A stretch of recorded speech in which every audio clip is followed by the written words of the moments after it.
The broadcast is now starting. All attendees are in listen-only mode. Hello, everybody, and welcome to today's Hackin Cast with Joey Marinello. I'm super excited to have everyone here today. If you haven't already joined us on Discord, please do so now. We are in the Wild West Hacking Fest Discord server, and all of today's chat and QA is going to be taking place in the live chat channel. And shortly this afternoon, the slides for today will also be in the slides channel directly above the live chat. Hello. So we are very excited to have Joey with us today. Hello, hello. Thanks for having me. Happy to be here. You know what? We're really excited. 2 years ago, John Strand and I went to Adel, Iowa, and we hosted something called Awareness Con. And I got to meet some really awesome individuals. I didn't realize there were awesome individuals in Iowa, and I met some really awesome. I know, awesome right? I always like to throw it out. But anyway, one of them that I met was Warner. Oh, okay. Warner, yeah. Yeah, Warner. And so your webcast came up a few weeks ago, and I jumped over to it, and I thought it was really good. I sent it past Jake, and Jake said, "Yeah, looks like a good thing for me." So we're really happy to have you here.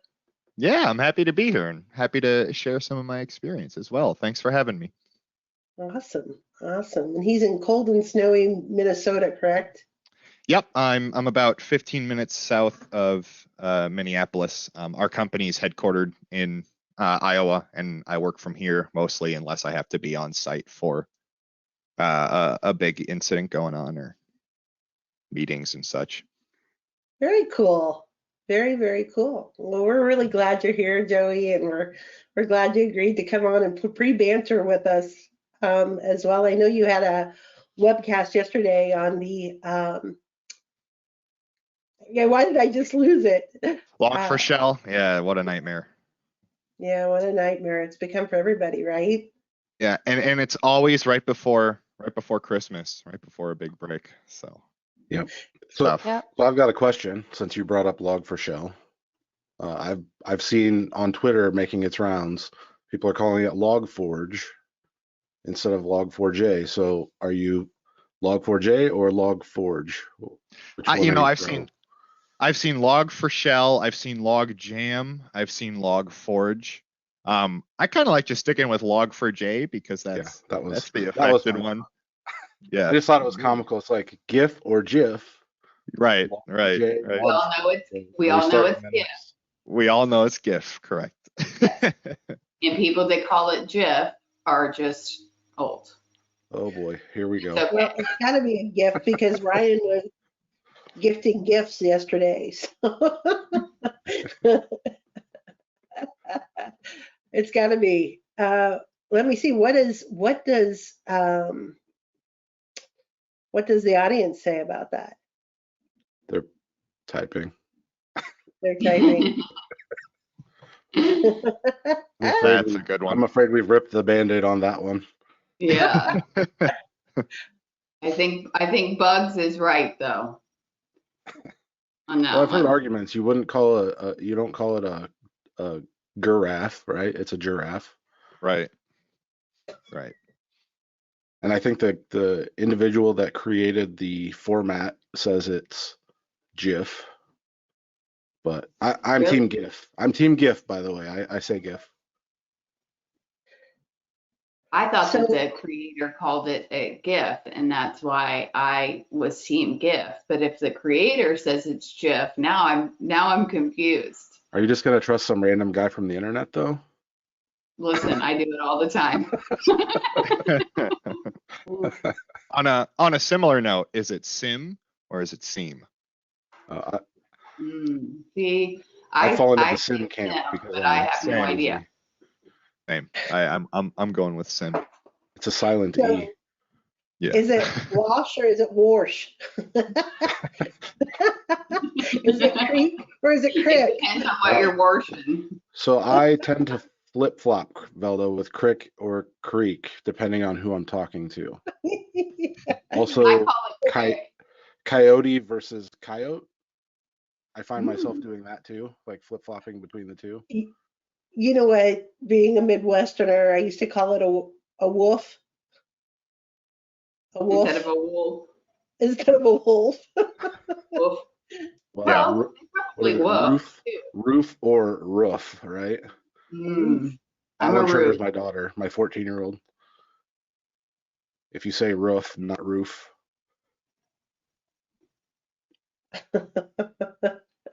Well, for those of you that are just joining us, this is obviously not the Hackin Cast. This is what we call pre-show banter.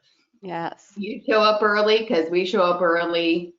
We show up early because you show up early. It's this vicious cycle that we love. It has you, so you guys can get to know us. We can get to know our guests, and we can get to know the community. So thanks again for coming and joining us today. Yes, make sure you join us in our Discord server in the live chat channel to take place in the chat and QA for today. If you are already in the channel with us, why don't you share a GIF of some sort to let us know where you're joining us from. We always like to see not only the fun GIFs, but also try and figure out where you live based on them. I love English lessons, yeah.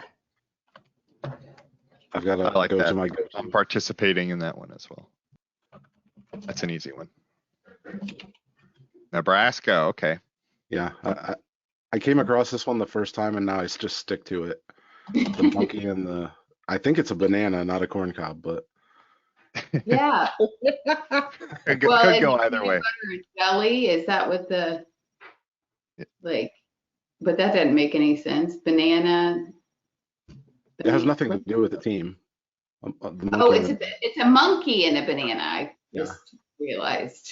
That's what our football program has been reduced to, the monkey and the banana. Azure, I'm guessing you're from Arizona. Close there.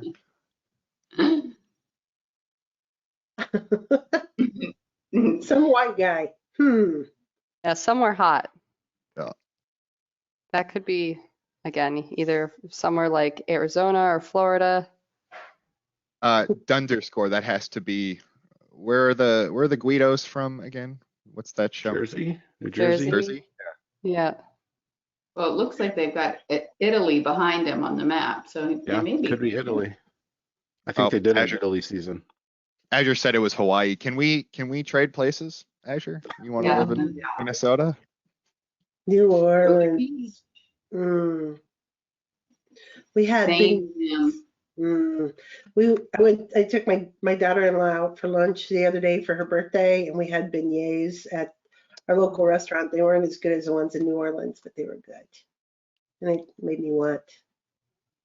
Yeah, you can't beat the ones in New Orleans, but my dad found a recipe that he'll make at home on special occasions, and I think that's my new favorite, like Christmas breakfast thing.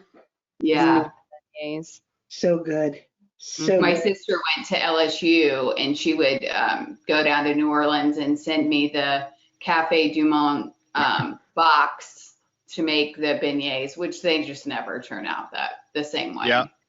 I was in Sands last year or 2 years ago in New Orleans, and me and a couple people there went to Cafe Du Monde, and I bought like 6 boxes of the mix because I thought, oh yeah, I can make these. It's going to be exactly the same. Terrible, absolutely terrible every time I made them. I thought it was just me, so I'm glad that it wasn't just my lack of being able to follow a recipe or fry up dough. So that's good. It's just like homemade funnel cakes. I mean, it's just not the same. You have to have that like old fair grease that has been traveling around. Funnel cakes. That's what was it, the Circus Museum I think it's in Wisconsin. Is that right? Barnum and Bailey, like they have I don't know if it's Barnum and Bailey, but there's a circus museum. We went there and I was like, oh, I have to get a funnel cake here. They took it out of the freezer and put it in the microwave and ruined funnel cakes for me forever. Oh my gosh. That is that's so good. Yeah. Nice and soggy and gross. Yep. It was not fun. Guys, I have a question of the day because we always have to do this. So I gave the group a choice of 3, but the conversation was most lively on this one. So the question of the day is, a recent study says this is the #1 reason we spend nearly 40 minutes more in the grocery store compared to 20 years ago. What is it? And I'm posting it in the Discord as well. And when I see the right answer, I will send somebody something fun. I'm sticking to my guns. Self-checkout. Yeah, that's a safe one for sure.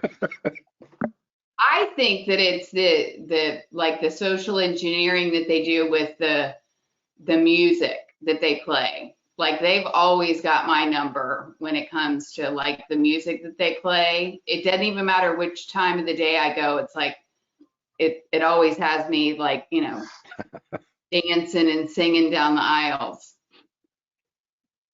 Well, we already have a winner, which is just crazy.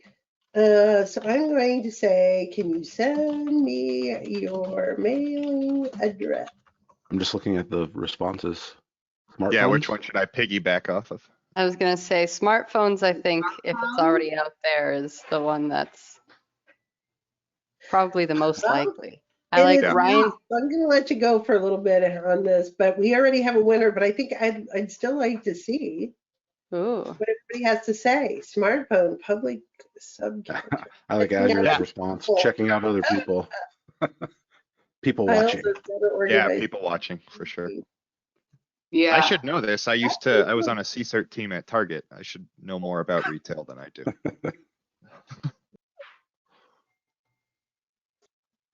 Wow. Very cool. Yeah, keeping things moving around the store. That's a good one. Yeah. I really get upset when I go to like the same chain and the store's laid out differently. Yeah, I was going to say Ryan probably gets this too, but down here, the main grocery store everyone goes to is Publix. And there is no 2 Publix that are set up in the same fashion. So you always have to just try and find your way if you're going to a Publix that isn't your Publix. Yeah, it's a trap. Yeah, keeps you wandering around longer. Yeah. I'll tell you what, since with COVID, I have really gotten into shopping on my phone and just like throwing them a couple of bucks and going over there and picking them up. I don't have to put the item in my cart. I don't have to take it off and put it on the conveyor belt. I don't have to tag it. I don't have to put it back in the cart. I don't have to put it into my car. You know what? I simply order online, throw them a couple bucks, say, put it in the back. They never choose the correct produce for me. Right.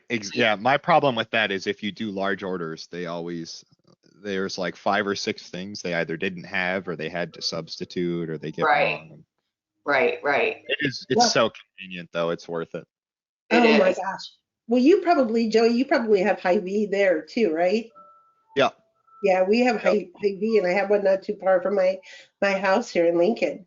And they've gotten really smart because now they started, I'm like, no substitutions. So now they text me and they're like, we're out of this. Would you like this instead? Or would you like, so they've gotten really, really good about it.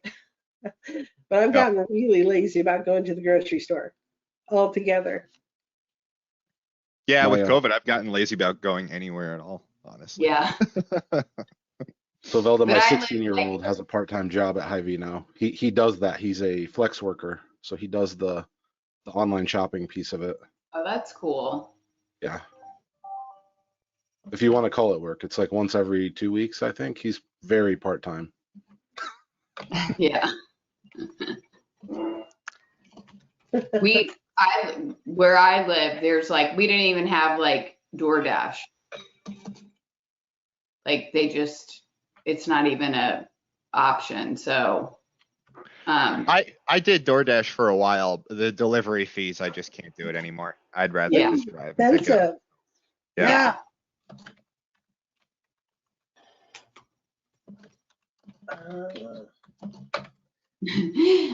Calabash 9TJ. No, this is pre-show banter. This is where we just kind of hang out and get to know everyone. We talk about different things that are going on. Obviously, right now we're having discussions about a grocery store because that was our question of the day. But the actual content that you showed up for will start in about 15 minutes or so. Do we want to pivot and I can just spend the hour dissecting retail? Listen, it's crazy, the science behind it. I mean, it's not just throwing stuff in a store. They totally have my number. I end up going in for one thing or two things, and $100 later, I'm like, what the hell just happened? It feels like I just got hit by something, like all of these groceries that I don't need. I always love it when you walk up to the counter and they're like, "Did you find everything okay?" I'm like, yeah. Yeah. And then some. I found that plus about, $100 worth of things that I didn't need. So true. Especially if you take kids with you. Like I've stopped taking, especially my youngest, because man, I can get talked into some crazy purchases. Oh yeah, kids are the best. Yeah. It's just one thing. They're expensive. Children are expensive. They are. I have friends that don't have kids, and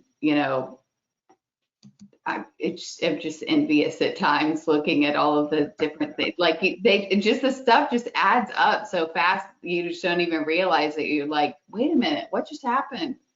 And half the stuff, half the stuff you buy for them, they either will never use again or grow out of in 6 months. Or just throw it on the ground. Yeah. My kids have an awesome habit of inviting all of their friends over all the time. And so everybody comes over and eats my snacks. I'm like, who is this random kid and why are they just going in my fridge? You got the best snacks. Yeah, I'm the snack lady for sure. At the beach, random kid, because I live on a lake, so we always go over to this little beach by my house, and just random kids on the beach just come up and take my snacks. I'm like, can you get your kid? It's funny. Look, Mom, the biggest snack lady. Yeah, pretty much. Nick, my oldest, used to take snacks and sell them. I was like, you can't do that. Oh, I like that business mindset. Some sort of rules. He's 20 now, but I mean, when he was in middle school, he would stock up. I'd be like, where the hell did all the snacks go? And he would have cash, and I was like, how do you have so much cash? What? So he was like a snack. That's amazing. That's amazing. Flipping packs of Gushers for 25 cents. Yeah. When my son was in third grade, he would go to the stores here, in Lincoln, like Dillard's or something, and he'd get the little vials of perfume, and he would take them back to the kids in his class, and he would sell them. The little kids in his class. One day I got a call from his teacher, and she goes, "Velda, this is Mrs. K.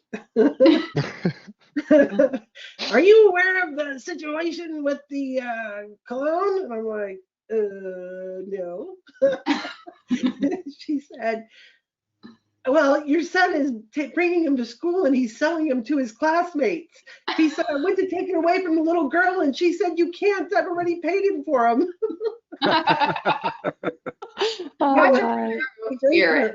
That's what we'll call it. The great part is he was selling them 1 for a quarter or 3 for a buck. Everybody was buying $1 worth. That's hilarious. Yeah, quite the entrepreneur. Yeah. Yeah, so kids are expensive. That are just joining us, sorry, this is not the webcast yet, and this is what we call pre-show banter. And if you see the slides that are going by, those are the different classes that we offer. We're going to be offering a lot of new classes coming up in 2022, so that's pretty cool. And plus, we'll still have our our normal runs of different classes. There's going to be some new content. There's going to be some new pay what you can classes. So make sure you check out our website. Thanks to Shelby and all of her work, she built us an awesome website, and we don't have the ability yet to subscribe to get updates to our training calendar, but we do make updates pretty frequently. So make sure you keep an eye out on that. And we are working on the ability to subscribe to get updates. Yes. Yeah, we got a lot of cool stuff coming in 2022.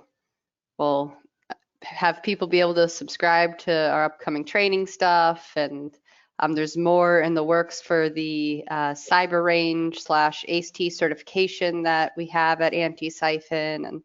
And we also have a event planned in 2022 for Way West Hackin Fest San Diego. So that's going to be the first week of May. I believe the submission for tools and papers is still open, correct, Jake and Velda? Yes. Awesome. We actually extended that deadline through January 15th. So a whole nother month to get your submissions in.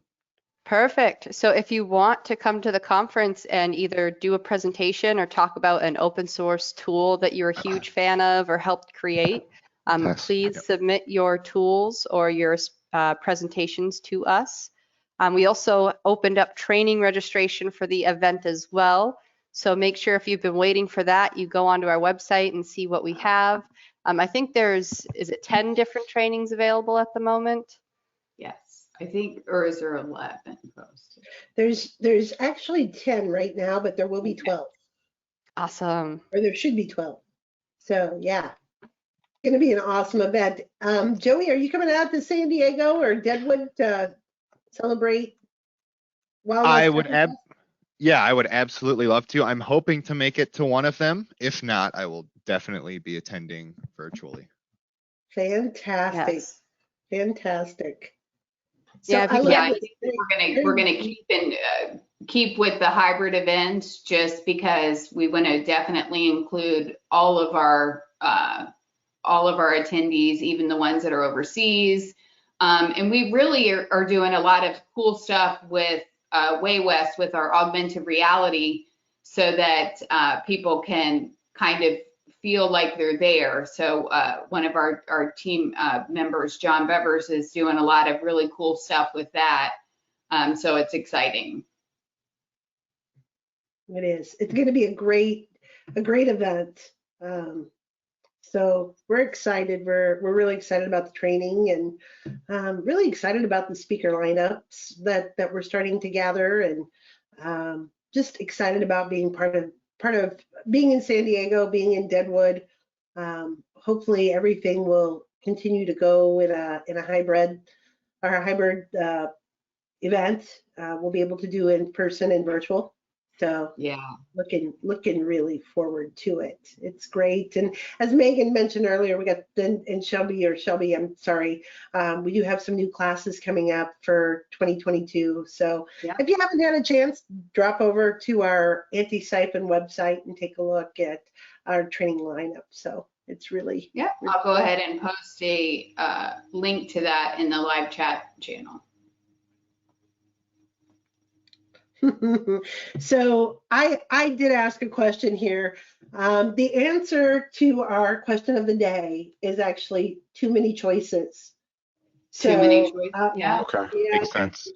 There are too many choices. But I also asked because I'm really bummed.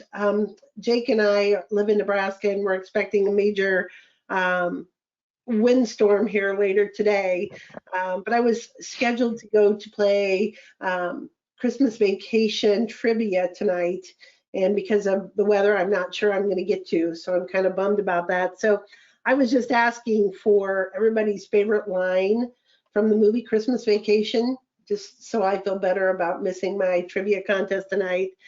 And we got one. I love this. I'm sorry, this is our family's first kidnapping. I love it. The only one that I can think of is the horrible one where he's cutting down the tree and their neighbor said, well, where are you going to put that? And he said, well, bend over and I'll show you. Like, that's the only one that's like stuck in my head. I couldn't think of. Well, but you have to have the whole scene, because the guy thinks that he's talking to him. Yeah. And you're talking to Martin. Not Right? you. Not you, Todd. So Velda, I imagine trivia is a lot of fun. Have you ever been to a Christmas Vacation like watch party? No. So the Alamo here in La Vista did that. It's been a few years, but my wife and I went to that, and it's really, it's kind of fun and different to hear a theater full of people recite the movie at the same time. Yep. Like, why is the carpet wet, Todd? And then you hear in unison, I don't know, Margot. It was a lot of fun. Hallelujah. Holy. Hallelujah. Holy shit. Yeah, Shitter's Bowl. That's always a good one. Randy Quaid's character. So one year, my brother-in-law, we had our annual Christmas get together, and he dressed up like Cousin Eddie. He had on like a dickie, and he had on white wingtips. It was Nice. it was pretty epic. That's the gift that just keeps on giving, Clark. Yep. Eddie, I wouldn't be more surprised if I woke up tomorrow and my head was stapled to the carpet. Yeah. Yeah, you couldn't hear. I love when he when Clark offers him money to get stuff for his kids, and he's like, get you something nice too. Yeah. If it wouldn't be too much to ask, like, you get yourself something nice too. Yeah. Yeah, it's a funny movie, and just, you know what? I probably watch it 5 to 6 times before the holidays, before Christmas. I probably watched it 5 to 6 times already. You have Yeah. to. It's just a great Cool. movie. It's a good Christmas tradition. I love the original Vacation. I can quote most of that movie. Oh yeah. Especially when he like freaks out at the end. How about your European Vacation, where it goes, Yeah. I've been told in 100 years somebody's gonna die. Yeah. Right, Russ? Oh. It's Yeah, a that good- the whole series is good. Even the most recent one they came out with, where they had like the son be the father kind of deal. Yeah. That was still a pretty decent movie. So, Yeah. The original that was just but yeah. with Aunt Edna and the dog and going to visit Cousin Eddie. Oh gosh, it was just hilarious. Oh yeah. Well, hey, Well, we it looks are. like we're about a minute till. Like, we should Yeah. probably do some real stuff here. Absolutely. Oh, yes. So I'm going to go over a couple housekeeping things real quick before I toss things over to Joey to actually start the Hackin' Cast today. First off, I'm going to mention again, if you haven't already joined us on Discord, please do so now. We are in the Wild West Hacking Fest Discord server in the live chat channel. And right above the live chat, you'll see a channel called Slides, where you can find the slide deck for today as well. I also want to remind everybody that this is being recorded, and we are currently live streaming it to YouTube. So you can catch the recording there right after the Hackin' Cast is done, which is awesome. If you are joining us through GoToWebinar, you'll receive an email tomorrow containing your certificate of attendance from today that you can use for CPE credits. But again, you have to be joining us through GoToWebinar to be able to receive that. So if you're watching this through YouTube right now, you should see a link in the description to join us in GoToWebinar if you want to get your certificate. And with that, Joey, I am going to hand things over to you. Awesome. Thank you, Joey. Appreciate you being part of the webcast. Again, thank you for having me. Excellent. I love Wild West Hackin' Fest. I'm very excited to come and share my experience. Can you see my screen currently? We can. Awesome. All right. Thank you. All right, let's get going then. So just before we start, I just wanted to say thanks to everyone for taking some time out of your busy schedules to come talk IR with us.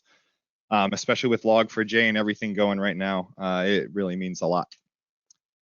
So just a brief introduction to myself. My name is Joey Marinello. I'm a lead incident responder at ProCircular. We are a cybersecurity firm based out of Iowa. And at our firm, I handle all of our digital forensics and incident response engagements with our clients. So breach events, most typically ransomware, data breaches. In addition to that, a lot of BEC, so ACH fraud, wire fraud, phishing campaigns. In addition to that, I also do some compromise assessments and threat hunting as well. And yeah, just having a lot of fun helping our clients out and working for this firm. So enough about me though. Let's get into the content today. So as an incident responder, I love my job. I have a lot of fun. I love working these engagements. I love helping out our clients. However, it can be really stressful, and these are usually very time-sensitive engagements with a lot of long days and a lot of long nights involved.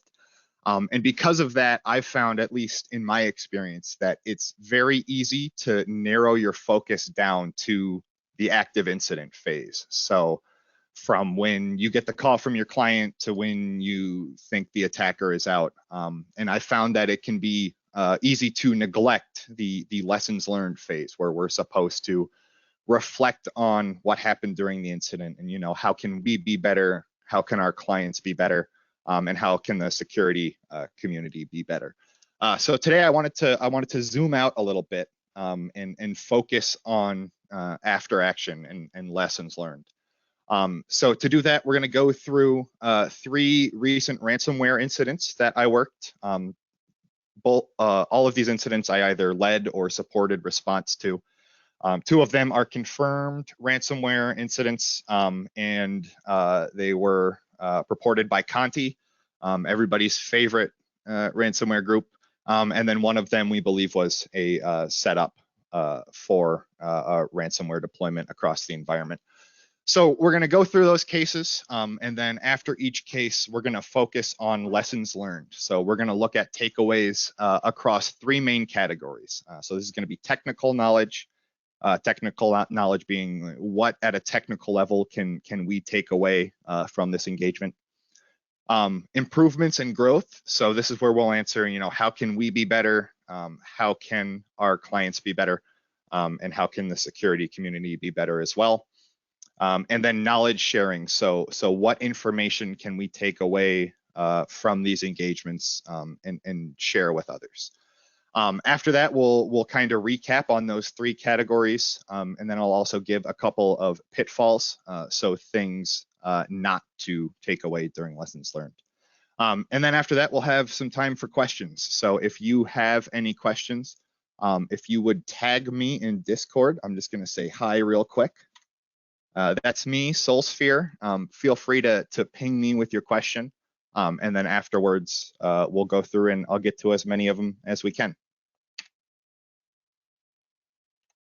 So just real quick before we start, for those of you that might not be in technical roles or on the IR side of things, I just wanted to give a real quick intro to what DFIR is, so digital forensics and incident response. So this center line here on this graph represents digital forensics. So this is the actual technical work that we do during an engagement. So taking images of disks, dumping memory, processing that data, examining and analyzing that data.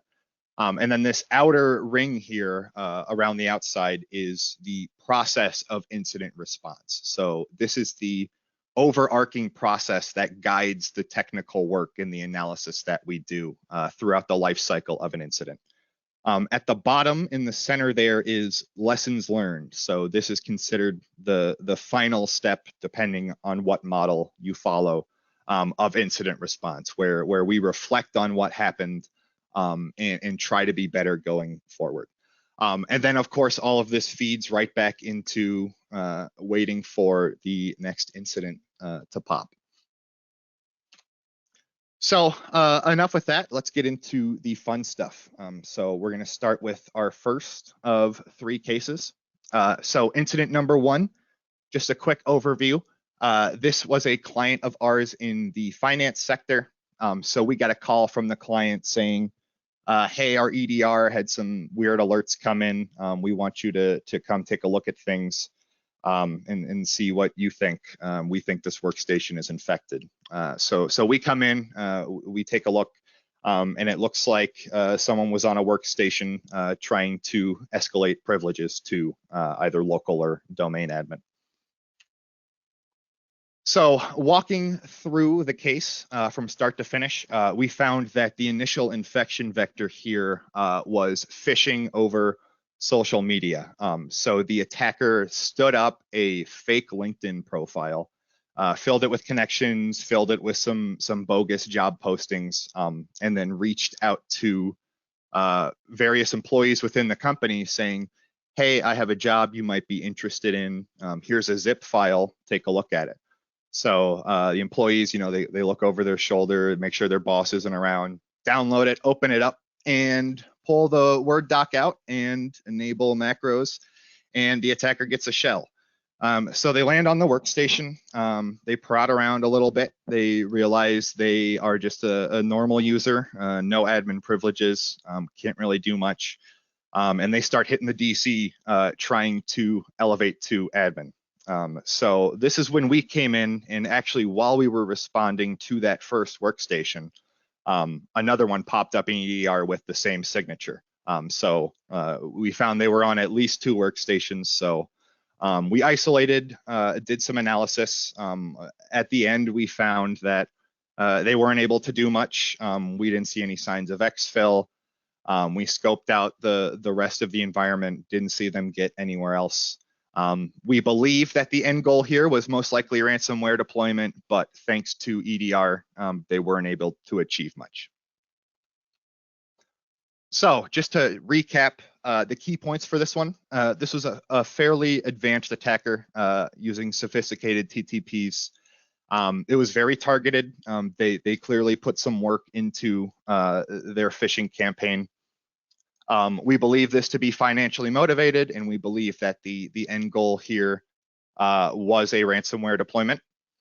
And then the attacker was blocked by EDR. So as a security professional, it's always very exciting when the tools that we and our clients pay an arm and a leg for actually work. In this case, it seems that EDR most likely saved them from a pretty big headache. So let's recap on some takeaways for this one.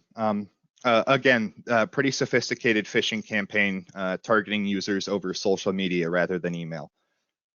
Living off the land, so the attackers were mostly using built-in Windows tools once they were actually on the device and using that to execute custom payloads. And then the client's EDR blocked the attack based on suspicious calls to the DC. And these actually alerted via one of their machine learning signatures that detected anomalous traffic. So thanks EDR for that one. So growth and improvements. So how can we be better? How can our clients be better? So from an IR perspective, this phishing technique was rather novel to us before, and we hadn't faced it in an actual engagement that we worked. So we need to expand our IR process to look for phishing over social media. With that, we need to find what artifacts on disk can we initially look at to try and spot this. So are they hitting LinkedIn? Are there any zip files coming down from LinkedIn or doc files or what have you? And then for the client side of things, they actually did have a security awareness program, and it did cover phishing. However, all of the content was based around email. So we suggested to them, you should expand your security awareness program to educate employees on looking for malicious activity coming from LinkedIn, Facebook, wherever else they might be. And then in addition to that, so just taking IOCs from this and feeding it into our threat intelligence platforms and other areas of security infrastructure that were dependent on signature-based detections. Knowledge sharing. So again, what can we take from this incident and share with others that might be valuable to them? So TTPs and IOCs are always a big one. Sharing that out for the rest of our security org, sending that out to clients, and sharing that out with the security community as well. Reporting to the FBI's IC3. So this can be a kind of controversial one, and I totally get it. From our perspective, we know when you reach out to FBI or whoever, you're probably not going to get anything actionable in reply. They might not be able to come in and actually help you, but the hope here is that submitting those malicious samples and those IOCs to the FBI or law enforcement, hopefully that information can lead to the actual attribution of the people that are committing these crimes. So that's kind of the methodology that we operate in response to that topic. And then our forensic analysis found no signs of data exfil involving sensitive information. So this means from the client's perspective, most likely no need for a formal public or internal disclosure of events.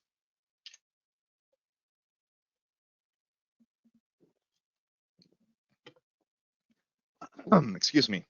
So let's jump into incident 2 here. This was a client of ours in manufacturing. This was a confirmed ransomware incident purported by Conti. They hit all servers and workstations, including their backups. And unfortunately for us and the client, the attack was not detected until the ransomware was actually deployed. So this is a pretty interesting one. This one was led by one of my old coworkers who absolutely knocked it out of the park. This was actually the ransomware deployment was the result of a prior infection within the environment. So a few months before COVID hit, they actually suffered a security event. They had their own internal security staff. We weren't engaged at this point at all. They found it was a Emotet phishing campaign, which dropped TrickBot on a couple of workstations. From there, the attacker moved laterally into the environment and hit some other devices as well.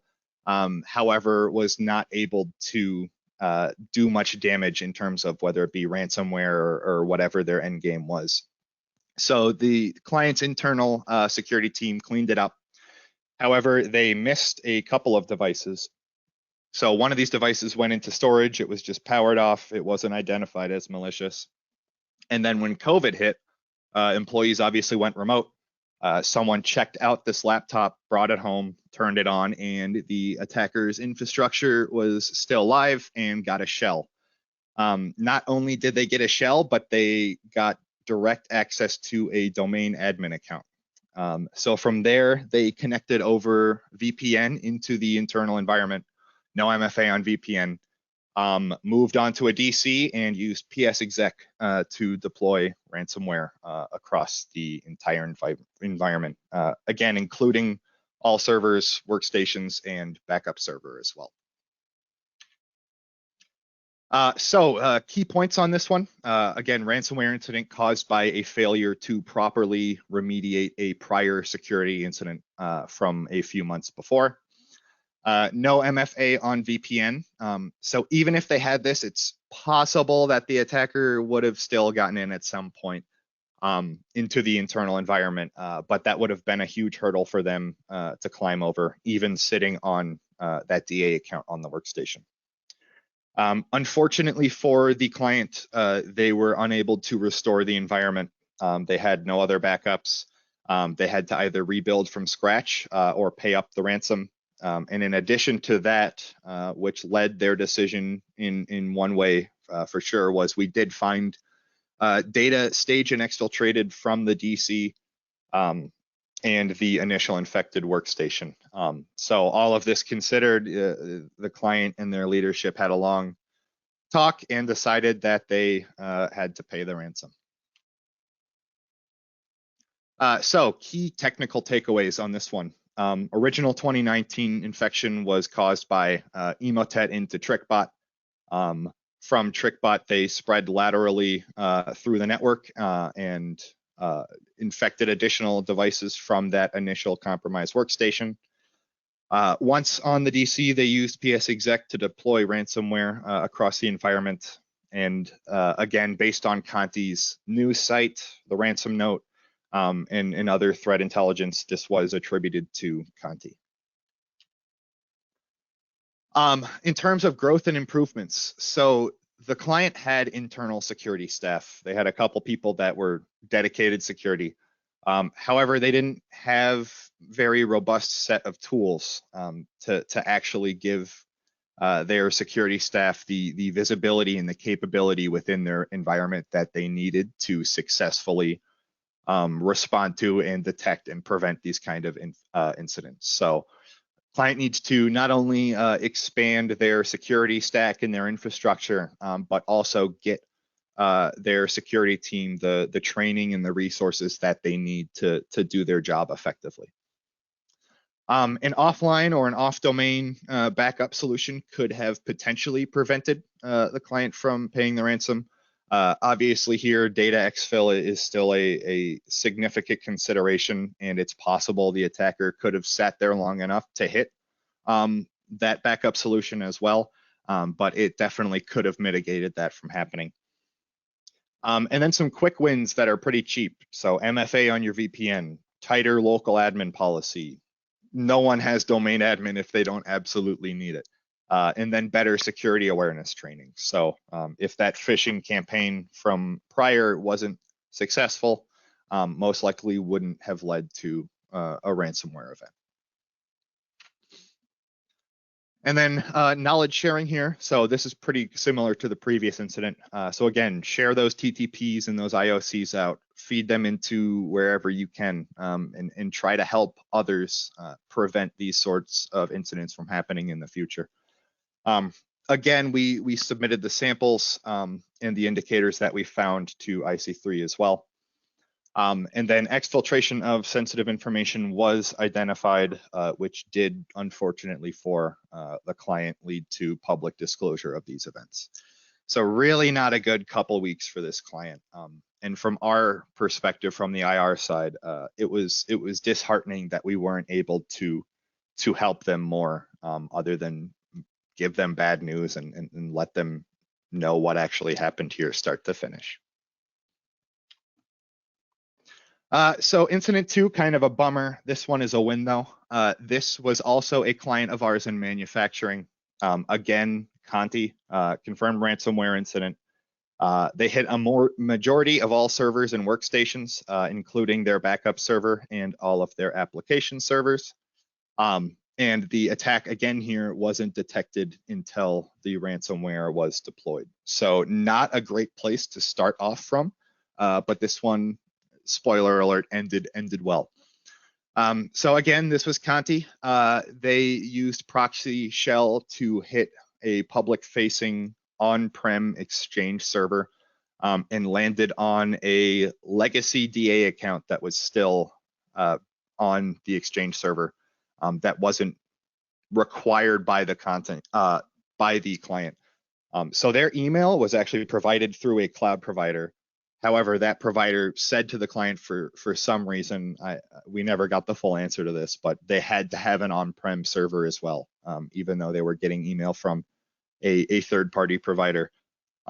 Obviously, this Exchange server was open to the internet and vulnerable to proxy shell. So they exploited it, found they were DA, started rubbing their hands a little bit. They ran most of the op from the Exchange server. However, they did spread laterally to the DC to perform some reconnaissance, and get some additional information. So they went back to the Exchange server. While on the DC, they enumerated every device in the network that had drives mounted as network shares. So they used that information to write a batch script while on the Exchange server that pushed out the ransomware binary. They didn't even put too much. They didn't work harder than they had to. It was locker.exe pushed out through a batch script on the desktop to every enumerated device on the network. And obviously that led to us getting a call from the client to come in and take a look at things. So key points here, smash and grab by Conti or an affiliate of theirs. Initial infection time to ransomware deployment in less than 3 days. So in and out. Again, not too much effort put into this, especially when you come through the front door as a domain admin and then just do whatever you want. Initial infection vector was successful proxy shell against a vulnerable on-prem Exchange server. And the win here was VM snapshots. They had a set of 17 servers through a cloud VM provider that the attacker did not find or missed. And the time stamp of these snapshots was about a week prior to the initial Exchange server exploitation. So we determined that those snapshots were safe. You could restore back to those and the attacker wouldn't be in the environment, at least on those servers. Obviously, there was still a good amount of work to go into rebuilding the environment and re-imaging infected hosts outside of those snapshots. But this was a win for the client, and it was very heartwarming to see the look on their face and their change in attitude when they got that news that they can potentially avoid paying the ransom here. And then again, Exchange exploitation granted the attacker access to a DA account. No need for PrivEsk when you come right through as DA. So technical knowledge here. Attacker using Exchange vulnerabilities to get initial access to the environment. I'm sure none of you have ever heard of that happening at all, never. The big point here, though, is this is also Conti. And if you look at the TTPs from this incident compared to their prior one, vastly different. Pretty much everything they were doing was different. A lot less work, moving a lot quicker, just completely different operation. And without the ransom note and other indicators, it would be, you wouldn't think it was the same actor behind both attacks. Also interesting, and this actually leaked right from Conti's playbook that was leaked. They were using a Terra and Splashtop for persistence. We found this on multiple servers as well as a few workstations. The ransomware was deployed via a batch script to available devices over network shares. And then pretty typical for Windows environments, a majority of this operation was carried out using PowerShell.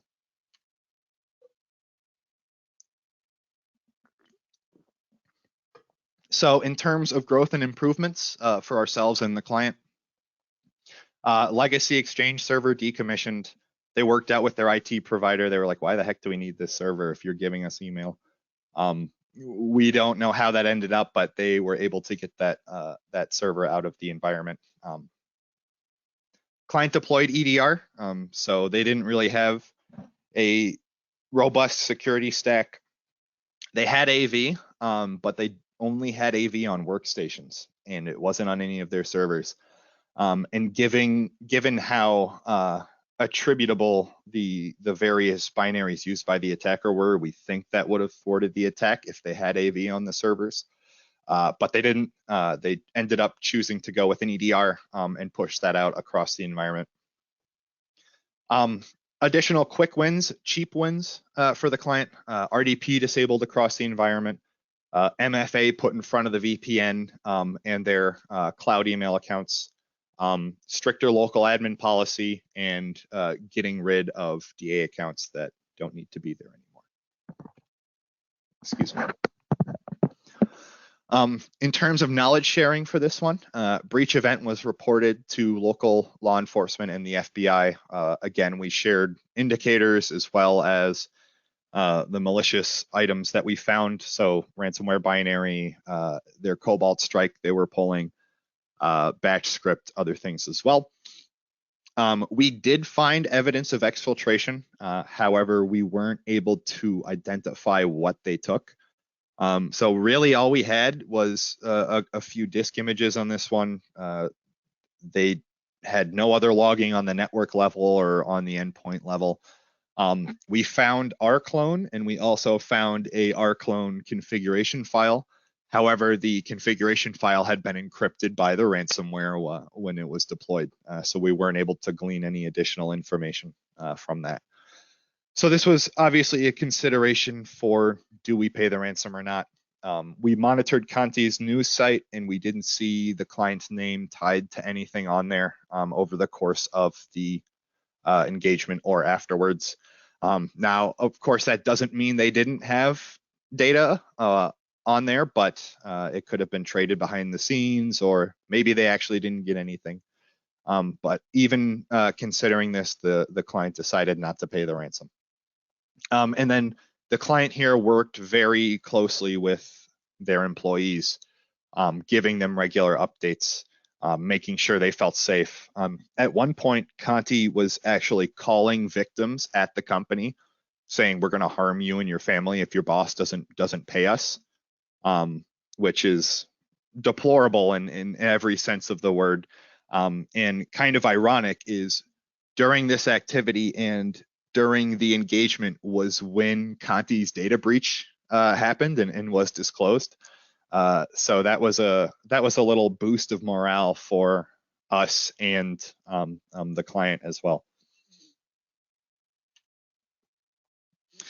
So those are our 3 case studies. Now we're gonna recap on those 3 topics. So technical knowledge, growth and improvements, and knowledge sharing as well, and just go over what we found across those cases, as well as some additional ones to cover. So starting with technical knowledge, TTPs. So how are attackers getting into environments? Once they're in, what are they doing? Where are they going?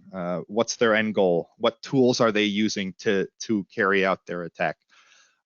This can give a lot of insight into who you're up against, what they might do next based on what you've already seen, and so on. So it's very important at a technical level that we dissect these attacks from a tactical and a procedural level.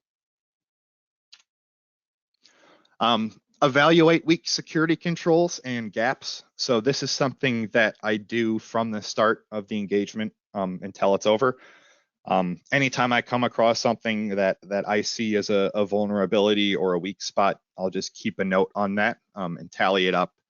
And then during the engagement, I'll communicate that to the client and give them recommendations on how they can harden their environment.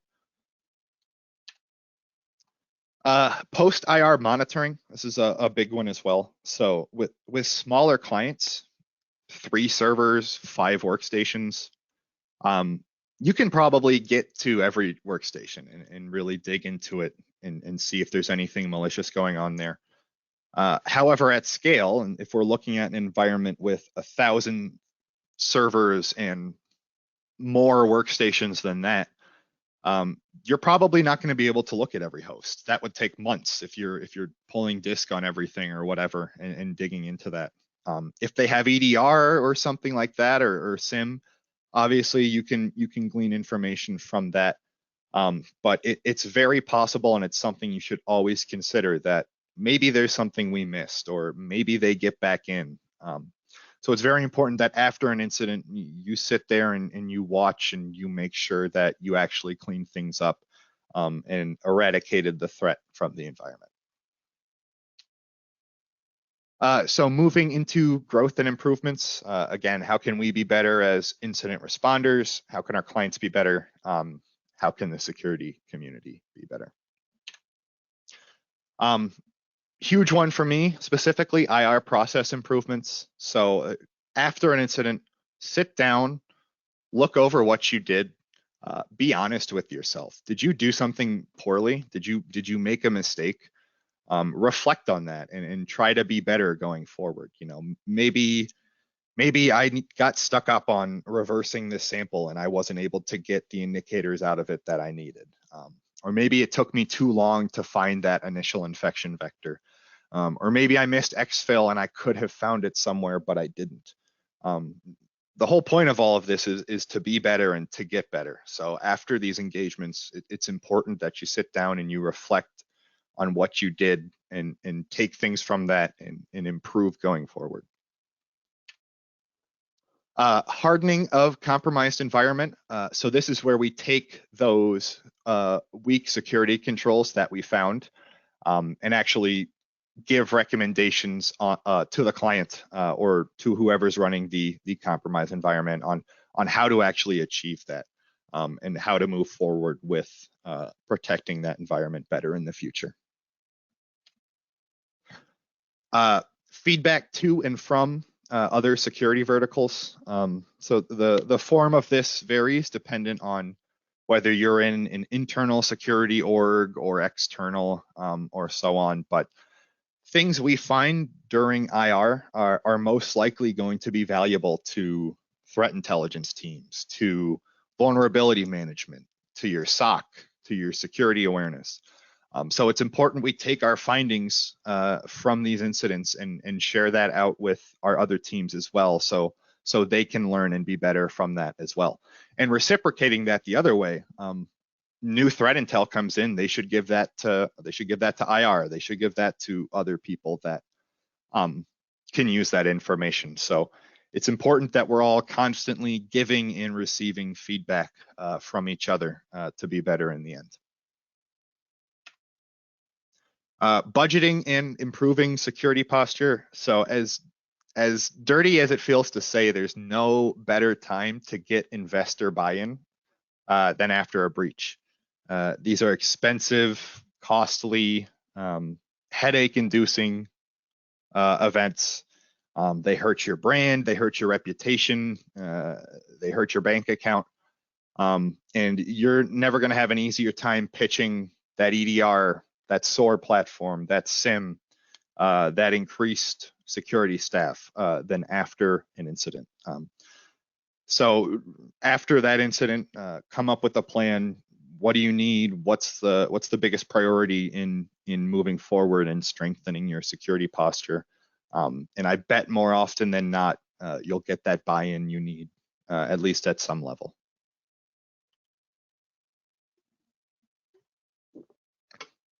Asset review and data classification. So in a majority of engagements I work, things that were in the environment that didn't need to be there are often involved in the breach. That third case, they didn't need the Exchange server. They definitely didn't need the DA account that no one had heard of in 4 years. And these resources led to taking their environment down for a week. So especially after an incident, but also regularly throughout the year, go through everything that you have, see what you need, see what you don't need, see what you can get rid of. In addition to that, know where your most sensitive data is, and make sure that you have the proper controls in place for access to and use of that data. So moving into our third category, knowledge sharing. So reporting to government or law enforcement. Again, this is going to vary. This is just our personal opinion and our methodology, but if those attributes and those indicators that we found can be useful in finding the identity of the cyber criminal gangs that call people and say, I'm going to kill your family if your boss doesn't pay, I am happy to submit information to help identify those people. And again, you're probably not going to get much back, but maybe that information leads to a bust or something along those lines. Disclosure of events. This is a very hard one as well. Depending on what was accessed in your environment, you might be legally obligated to disclose what happened. You might have to do that within a certain time frame. So as an affected organization, it's very important you have legal representation or proper representation with you from start to finish in events like this, guiding you through what's going on, what the implications are, and what you need to do in response. So do you need to disclose? Can you not? This is a big one. And then sharing with the security community.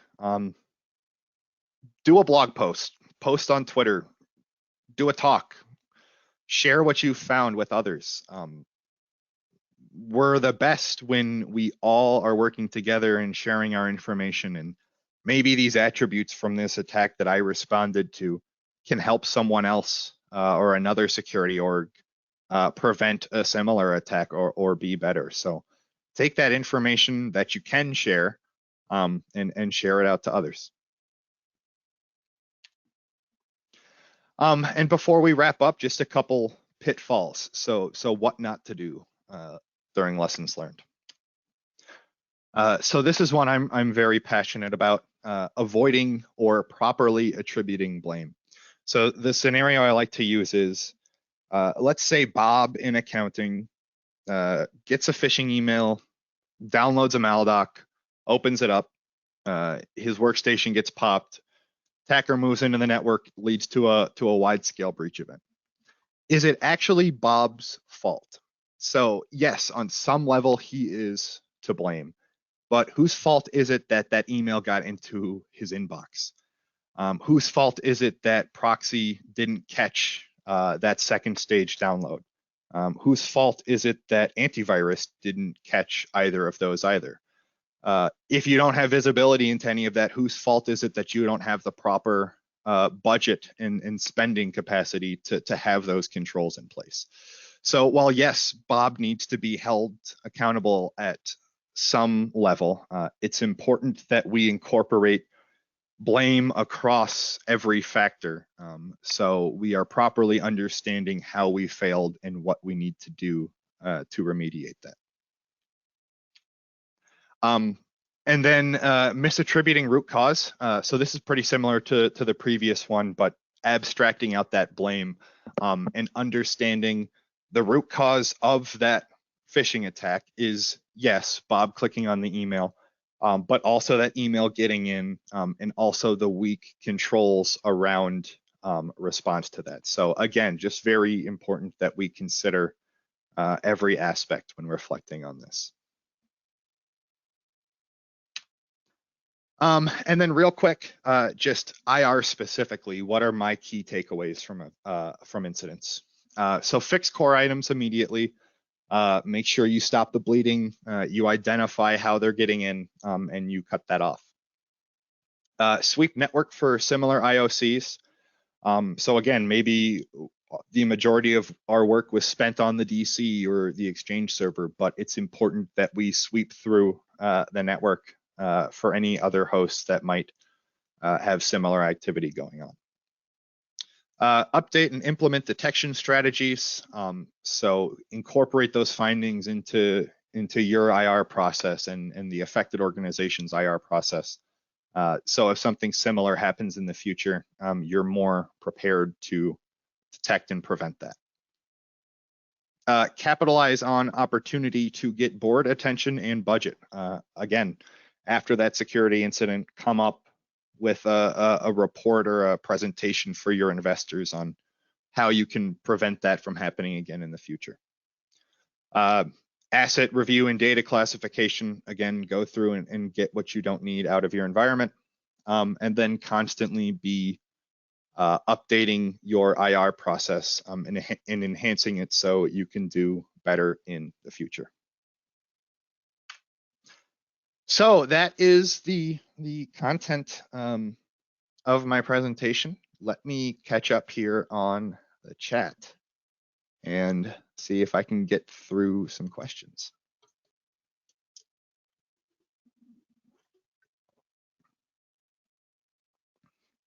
How often do you see those IOCs being used down the road? So that varies depending on the sophistication of the attacker, who it is, what they're doing. Yes, a lot of those IOCs will roll off as infrastructure is burnt and so on. But it's so easy to add those kind of things to your feeds or to your detection that you might as well just do it just in case you catch something.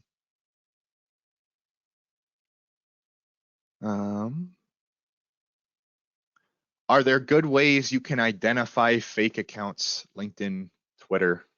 if it's crafted well, what can you do to spot something like this? That's a really good question, one that I absolutely don't know how to answer. I think the workaround for that is make sure you have visibility into things that might get downloaded from social media sites, or you're aware of that as an attack vector. Yeah.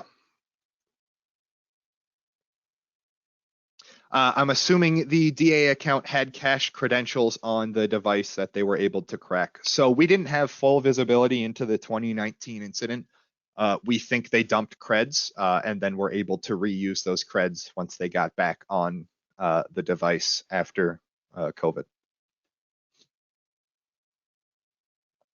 You could throw a link into Wayback Machine in response to the question on identifying fake accounts. That's a great idea. Yeah. On that note, like, how long has that account been up? When was it first created? Looking at their activity, are they actually posting stuff? Or there's a lot that could go into that.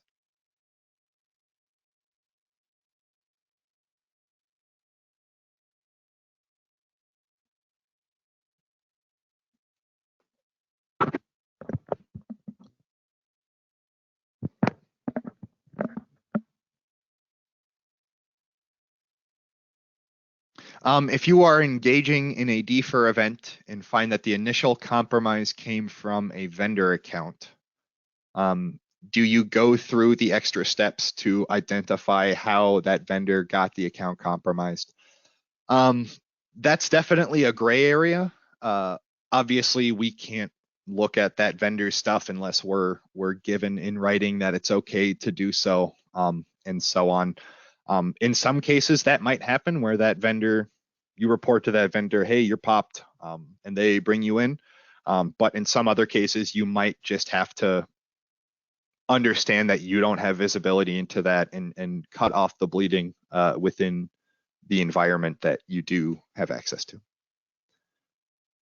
JD50, these are great events, quick scenarios. Is it okay to utilize them? Absolutely. Go for it.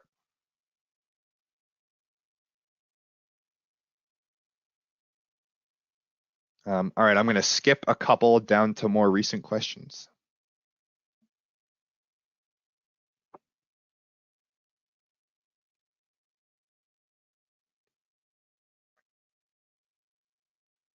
There's talk in here about a pizza party. Yes, please. And can I get an invite? Vendor branded socks. Yeah, that's a good one.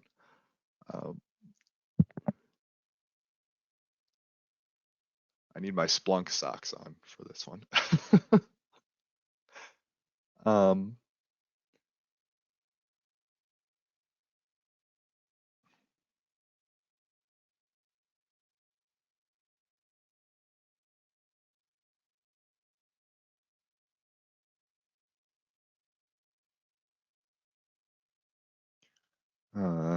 Let's see. Hey, Joey, did you see the question that says, do you see a reduction in MTTD? Do you see that question? Hold on. It looks like it was about 1:30. It says, sorry for the repost, but do you see a reduction in MTTD because those include ransomware groups executing on the network? Therefore, the only way they are found is because they completed their objective, not because defenders are getting any better. I don't have enough personal experience to really comment on that. I'm sure that is a significant topic. I really can't give much on that.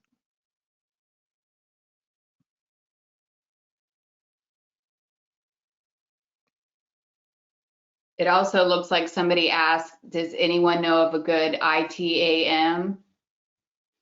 What is ITAM? I am not sure.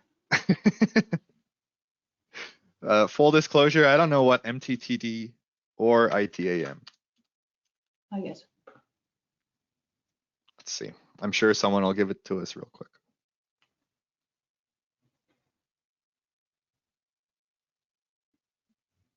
Here's a good one. While we get answers to that, any better ways to notate an incident besides Notepad++? So timelining in Excel is something we do a lot. Keeping notes in like autopsy on your case or whatever. I use OneNote, and I'll have a tab for each different forensic process I run through. So evidence of execution, looking for exfil, keeping high-level notes on indicators, screenshots of things that I find. Yeah, note taking is really, really hard, especially in longer, drawn-out incidents, and it's important that you do that well. How do you proof that exfil happened? So finding the data staged on a device, there's a 50 gigabyte zip that showed up 3 days after they got in. That's a pretty good indicator. Net flow on the way out, so over the source of the compromise, is there a ton of data going out from one device, and what sort of data is in there? It can be very tricky. Finding exfil is very hard for me. It can be tough, especially just running off of a dead disk. Obviously, you can look for zip files and such, but they can delete those, and you can look in the MFT and the USN journal for any sign of those files being deleted. But they get crafty with it, and a lot of times it can be very hard to find. IT asset management. Okay, so I got ITAM. What was the original question again? I'm gonna search it. I'm trying to scroll furiously too to help you. Let's see. Whoever asked that, if you could just post it again, that would be awesome.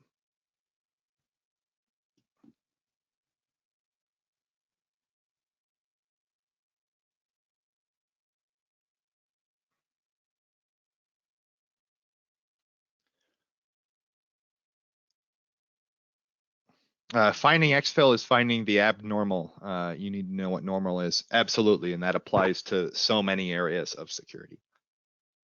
Mean time to detect. Okay, thank you. Now I can actually give an answer on that one. Unfortunately, especially in smaller clients or clients that don't have a very mature security posture, your time to detect is when you get a call from them saying they got hit with ransomware. I don't think cases like an argument could be made either way, but whether you include those cases in your metrics, I guess depends on who is looking at and using those metrics to make strategic decisions.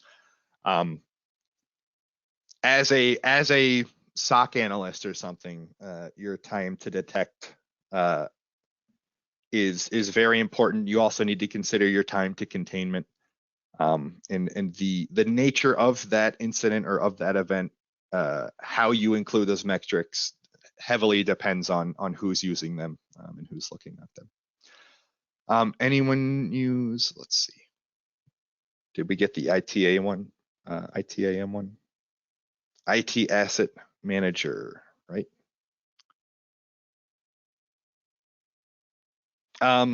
That depends. I know there's a lot of them. Ones I see commonly used are like ServiceNow and such. Depends on the needs of your business.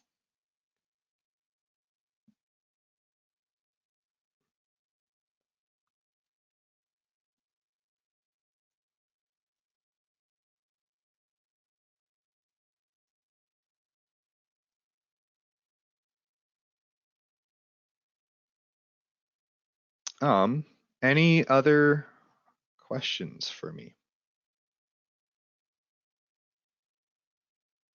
Yeah, ServiceNow is the one I see most frequently, and working in it can be annoying, but it does a good job, and you can have a lot of good information in there.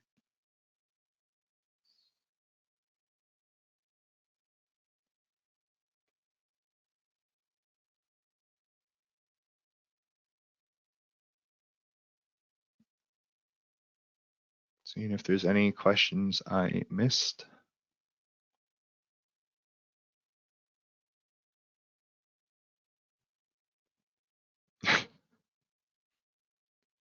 There is one, it looks like, where do you go to for new IOCs or TTPs for the Log4Shell vulnerability?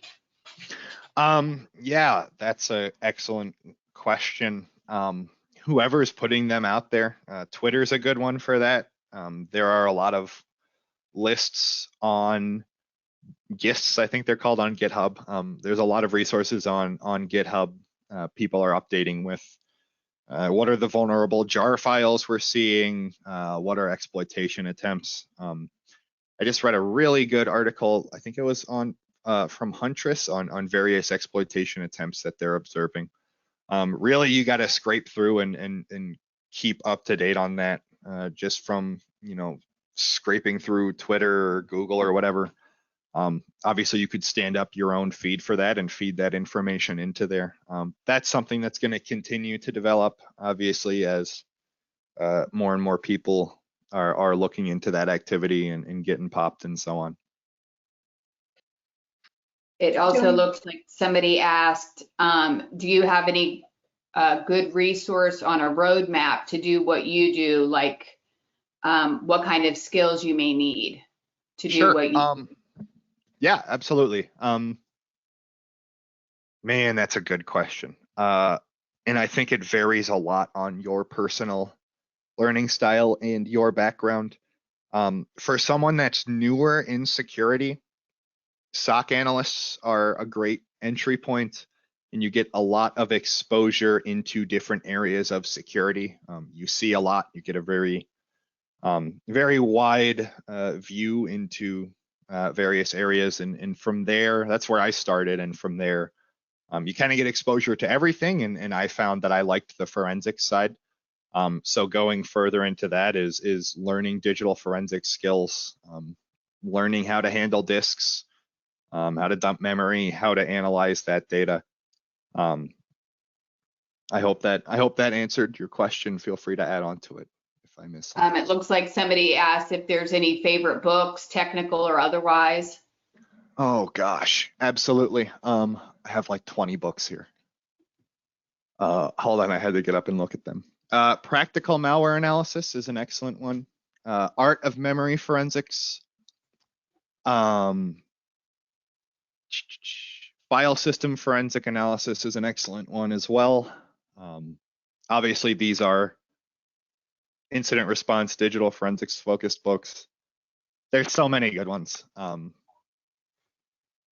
Also, an excellent way to get better at blue team is understand attacks and learn how to carry them out yourself. Set up a lab and run log4j or log4shell and see what kind of logs it produces and how you can spot that. I'm gonna type out the books that I was looking at. If you Google search these, you'll find them. Yeah, we can always post links once we get your slides in there as well. Okay. Joey, Perfect. so don't worry about it right now. We should be good. I'll do that. Better idea. Do you have any challenges arguing with IT staff getting in your way? So that depends, internal or external.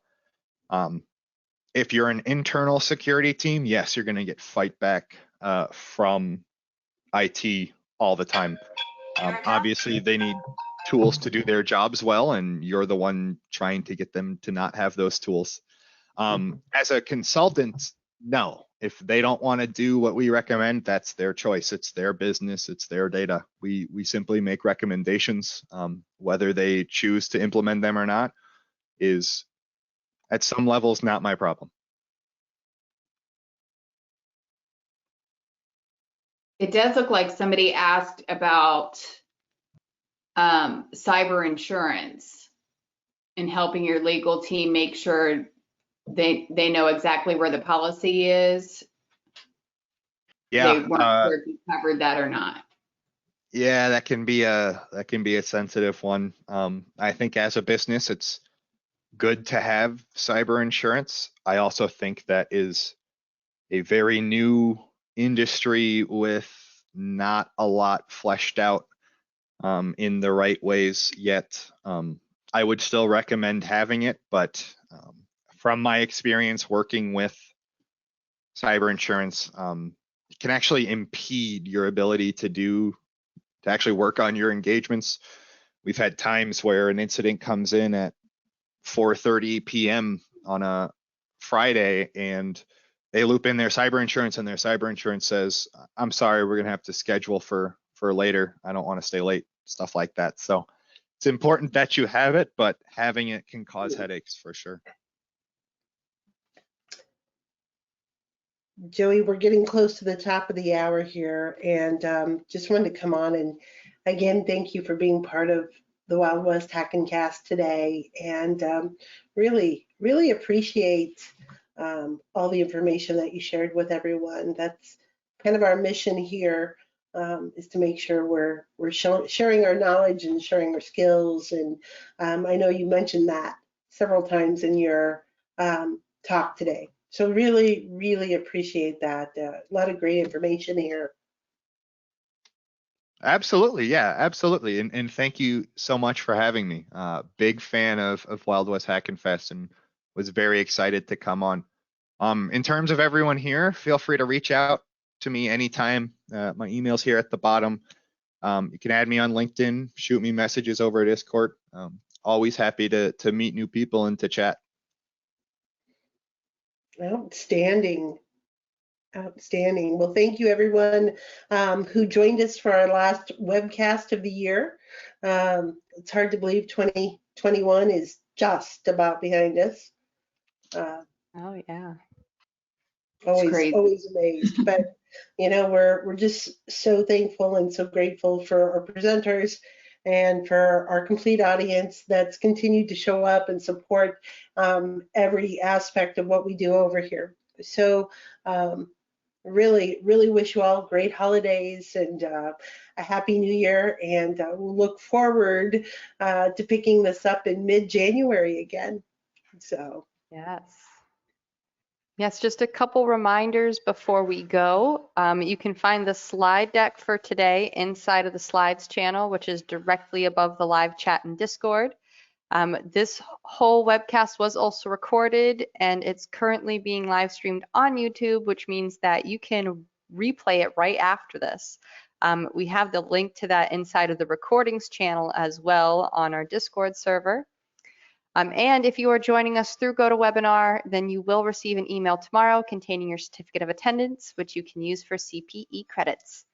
And with that, like Velda said, thank you everybody in our community. Thank you to all the presenters. Thank you, Joey, for a wonderful presentation. And we will see you all in the new year. Bye, take care. Thank you. All right. Thanks, everyone.